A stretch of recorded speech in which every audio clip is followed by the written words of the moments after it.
Hey everybody, this video is called God Protects His Prophet, and tonight we're going to continue our pass-through study here in the book of 2 Kings, looking at the 6th chapter where we're going to see God protecting Elisha. So chapter 6 verses 1 through 3 starts out, "And the sons of the prophet said to Elisha, 'See now, the place where we dwell with you is too small for us. Please let us go to the Jordan, and let every man take a beam from there, and let us make there a place where we may dwell.' So he answered, 'Go.' Then one said, 'Please consent to go with your servants.' And he answered, 'I will go.'" So when many think of the word dwell, we often think of it in the sense of living, a place to live. And those instructed by Elisha, the sons of the prophets, they lived together in almost like a communal type setting. And dwell can also mean sit before. And this term was used back in 2 Samuel chapter 7 verse 18 with David dwelling before the Lord in worship, and the elders sitting before Ezekiel to hear his advice later in the book of Ezekiel chapter 8 verse 1 and Ezekiel chapter 14 verse 1. And therefore it's likely place here referred to a dormitory where Elisha also instructed the sons of the prophets. And the growing number of men who wished to be taught led to the need of a larger building. And Elisha did not initiate or lead the work of the building. In verse 4 through 7 says, "So he went with them, and when they came to the Jordan, they cut down trees. But as one was cutting down a tree, the iron axe head fell into the water, and he cried out and said, 'Alas, master, for it is borrowed.' So the man of God said, 'Where did it fall?' And he showed him the place. So he cut off a stick and threw it in there, and he made the iron float. Therefore he said, 'Pick up for yourself.' So he reached out his hand and took it." So the Jordan Valley had mostly smaller kinds of trees, such as willow trees, tamarisk trees, and acacia trees, that did not give heavy lumber. And the resultant structure would be a humble, simple building. And iron was expensive, and it was rare at this time period in Israel, and the student prophet was very poor. And the axe head was loaned to the prophet since he could not afford it on his own and would have had no means to reimburse the owner for it. And Elisha, we see that he throws the stick in the river at the exact spot where the axe head entered, and the stick caused the heavy iron object to float to the surface. And through this miracle, the Lord again provided for the one who was faithful to him. And there was no trickery in the way that Elisha put the stick in the water. It was a direct expression of his faith that God honored. In verse 8 through 13 says, "Now the king of Syria was making war against Israel, and he consulted his servants, saying, 'My camp will be in such and such a place.' And the man of God sent to the king of Israel, saying, 'Beware that you do not pass this place, for the Syrians are coming down there.' Then the king of Israel sent someone to the place of which the man of God had told him. Thus he warned him, and he was watchful there, not just once or twice. Therefore the heart of the king of Syria was greatly troubled by this thing, and he called his servants and said to them, 'Will you not show me which of us is for the king of Israel?' And one of the servants said, 'None, my lord, O king, but Elisha, the prophet who is in Israel, tells the king of Israel the words that you speak in your bedroom.' So he said, 'Go and see where he is, that I may send and get him.' And it was told him, saying, 'Surely he is in Dothan.'" So verses 8 through 13 here, This is speaking of either Ben-Hadad the first or second, who was the king of Syria. And the Syrian king was probably sending raid parties to pillage and to thunder Israelite towns. And Elisha, receiving supernatural revelation, continually identified to Jehoram that the Israelite towns which the king of Syria planned to attack. And Jehoram then took the proper precautions, and he appropriately fortified these towns just to frustrate the plan of the Syrian king. And the Syrian king was sure that someone in his household was revealing his plans to Israel.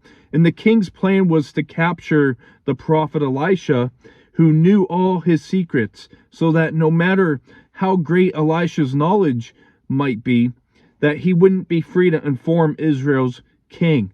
And Dothan was a town in the hill country of Manasseh, approximately 10 miles north of Samaria and 12 miles south of Jezreel. And Dothan commanded a key mountain pass along the main road that connected Damascus and Egypt. And verse 14 through 17 says, "Therefore he sent horses and chariots and a great army there, and they came by night, and surrounded the city. And when the servant of the man of God arose and went out, there was an army surrounding the city with horses and chariots. And his servant said to him, Alas, my master, what shall we do? So he answered, Do not fear, for those who are with us are more than those who are with them. And Elisha prayed and said, Lord, I pray, open his eyes, that he may see. Then the Lord opened my eyes of the young man, and he saw, and behold, the mountain was full of horses and chariots of fire all around Elisha." So in contrast to similar raiding parties, the king of Syria sent a sizable force, including horses and chariots, to take Elisha prisoner. And arriving at Dothan, the army encircled the town. And in verse 16, we see Elisha was referring to those who were with us as God's heavenly army or hosts. And Elisha asked the Lord to enable his servant to see these heavenly hosts. And the Lord gave his servant the ability to see the heavenly hosts. And we see that the Lord gave his servant the ability to see what would be normally in the unseen world of God's heavenly armies, here waiting to do battle with the Syrians. In verse 18 through 23 says, So when the Syrians came down to him, Elisha prayed to the Lord and said, Strike this people, I pray, with blindness. And he struck them with blindness according to the word of Elisha. Now Elisha said to them, This is not the way, nor is the city. Follow me, and I will bring you to the man whom you seek. But he led them to Samaria. So it was when they had come to Samaria that Elisha said, O Lord, open the eyes of these men, that they may see. And the Lord opened their eyes, and they saw, and there they were inside Samaria. Now the king of Israel saw them. He said to Elisha, My father, shall I kill them? Shall I kill them? But he answered, You shall not kill them. Would you kill those whom you have taken captive with your sword and your bow? Set food and water beside them, that they may eat and drink and go to their master. Then he prepared a great feast for them, and after they ate and drank, he sent them away, and they went to their master. So the bands of Syrian raiders came no more into the land of Israel. So blindness occurs only here and back in Genesis chapter 19, verse 11, within the destruction of Sodom and Gomorrah. And blindness is related to light, and it seems to mean like a dazzling light from bright light, as verse 17 uses chariots of fire. And both biblical uses of the term involve a miraculous act with angelic presence, and both are used in the context of deliverance from danger. And by going to Samaria himself, Elisha did not lie, but he did truly lead the Syrian army to where he would ultimately would be found. And we find that God delivered a sizable portion of the Syrian army into the hands of the king of Israel without bloodshed. And the Syrians discovered that they were surrounded in captives of Israel. And by using this expression, my father, it conveyed the respect a child had for his father. King Jehoram of Israel acknowledged the authority of Elisha. And Elisha, bearing divinely delegated authority, prohibited the execution of the captives. And it was uncommon and unusual cruel to put war captives to death in cold blood, even when taken by the point of the sword, but especially when it was the miraculous power of God. And kindness would testify to the goodness of God and likely stall future opposition from the Syrian forces or the raiders. And these kind deeds gained a moral conquest. And in the ancient Near East, a common meal would signify the making of a covenant between two parties, as seen back in Leviticus chapter 7, verse 15 through 18. And this shows that God may grant sight of blindness according to his wisdom and in response to the prayers of his people. And Elisha, gentle deception demonstrates that the blind are easily deceived. And those who are spiritually blind should be aware that they can be easily deceived regarding the spiritual things. And we see that today, that people, they fall for false teachers because they are spiritually blind. And verse 24 through 29 says, "And it happened after this that Ben-Hadad, king of Syria, gathered all his army and went up and besieged Samaria.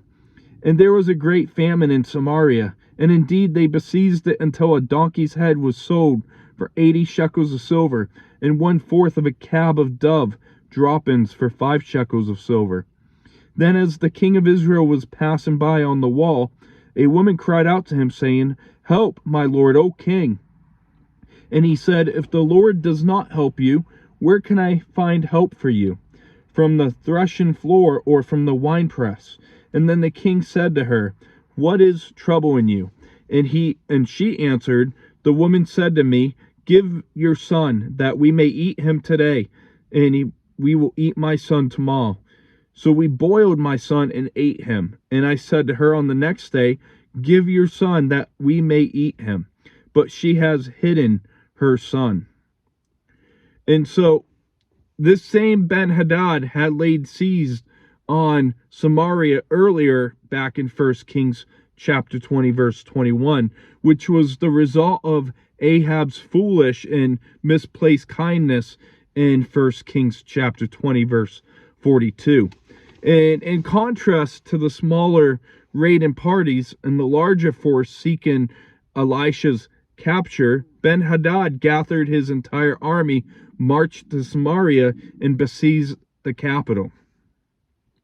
And the siege resulted in a terrible famine gripping the city of Samaria. And this disgraceful body part of an unclean animal was sold at an overvalued price of 2 pounds of silver. And dove droppings was either a nickname for a small pea or root, or literally dung to be used as fuel or food in a desperate situation. And approximately 1 pint costs about 2 ounces of silver. And we see that the woman asked Jehoram to render a legal decision in her dispute with another woman. And the curses of the Mosaic covenant, especially for the sins of apostasy, predicted this sort of pagan cannibalism, as seen in Leviticus chapter 26, verse 29, Deuteronomy chapter 28, verse 52 through 57. And the way in which the woman presented her case without failing added to the horror of it. And we see that this famine was so terrible that hungry mothers were eating their own children. And these terrors, they came upon Israel because Israel had disobeyed God, they rejected God, and they abandoned the covenant that God had made with them. In verse 30 through 33, to wrap up the chapter here, says, "Now it happened when the king heard the words of the woman that he tore his clothes, and as he passed by on the wall, the people looked, and there underneath he had sackcloth on his body. Then he said, God do so to me, and more also, if the head of Elisha, the son of Shaphat, remains on him today. But Elisha was sitting in his house, and the elders were sitting with him. And the king sent a man ahead of him. But before the messenger came to him, he said to his elders, Do you see how this son of a murderer has sent someone to take away my head? Look, when the messenger comes and shuts the door and hold him fast at the door, is not the sound of his master's feet behind him? And while he was still talking with them, there was a messenger coming down to him. And then the king said, Surely this calamity is from the Lord. Why should I wait for the Lord any longer? So remember, as we study through the Old Testament, that at this time period, the tearing of a clothes would mean a sign of distress and grief. And a coarse cloth made from goat hair was worn as a sign of mourning, and it was the sackcloth on his body, as seen back earlier in Genesis 37, verse 34. And he was not truly humbled for his sins, and the nations, or he wouldn't have called for the vengeance of Elisha. In Jehoram, we see, swore to oath to have Elisha killed, and he desired his death to be viewed as the seize of the work of the Lord. And so the Lord's representative, Elisha, with whom the king of Israel were in conflict with, was involved as well, and he probably felt that Elisha had miracle power and therefore should have ended the famine.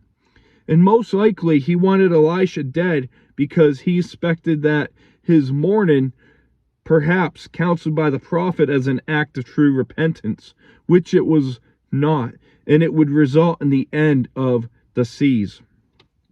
And when it did not, he sought the prophet's head.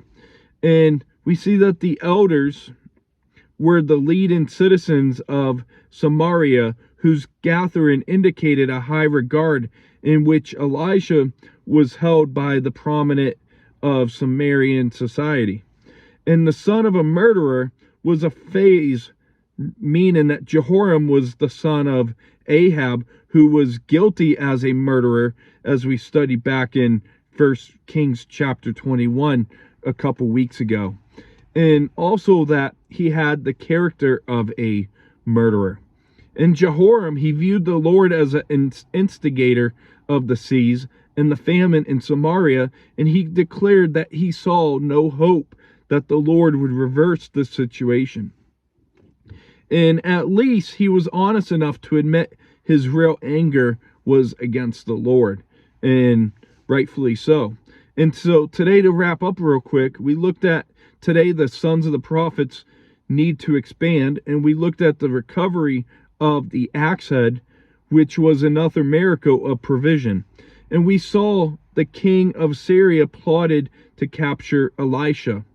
And we saw that Elisha saw his invisible spiritual protection. And we see the blinded Syrians are led to Samaria. And we looked at a terrifying famine in the besieged city of Samaria. And we see the ending where the king of Israel displays his anger against the Lord and his prophet. And we see that he's authentic. He's showing God that he is mad at God. And that's going to wrap up this video for today. We'll see you next tomorrow for a topical video to be announced. So I hope you have a great rest of your evening. God bless. See you tomorrow.